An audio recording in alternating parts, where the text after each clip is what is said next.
ঢাকা বিশ্ববিদ্যালয়ে জামাত শিবিরের এত ভোট আসলো কোথা থেকে ভাই, এটা আমার বুঝে আসে না। এটা কিন্তু আবার আমার কথা না, কিন্তু এটা বিএনপির নেতা মির্জা আব্বাস সাহেবের কথা। তিনি বলেছেন যে যখন আমরা একসাথে মিটিং এ বসি সব দল, তখন এই জামাত শিবির আমাদেরকে বলে যে ভাই দেখে রাখেন, খেয়াল রাখেন যাতে আওয়ামী লীগ দেশে আর প্রবেশ করতে না পারে। আর এই জামাত শিবির তলে তলে আতাত করে আওয়ামী লীগের সাথে ছাত্রলীগের সমস্ত ভোট নিয়ে নিল। এটাকে কারচুপি বলে না, এটাকে বলে গভীর ষড়যন্ত্র। দেশে গভীর ষড়যন্ত্র চলছে। কেন, আমার কথা হলো মির্জা আব্বাস সাহেব, 15-16 বছর আপনারা এই স্বামী স্ত্রীর মতো সংসার করলেন জামাত শিবিরকে নিয়ে।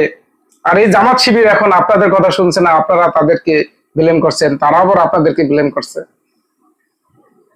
তো পরিস্থিতিটা কোন পর্যায়ে গেল, কেমন হলো বিষয়টি, যে প্রবাসীর বউয়ের মতো, যে তলে তলে পরকিয়া, এক পর্যায়ে আপনার স্বর্ণ গণ্য মানে যা আছে পরিপাটি সব নিয়ে ভেগে চলে গেল।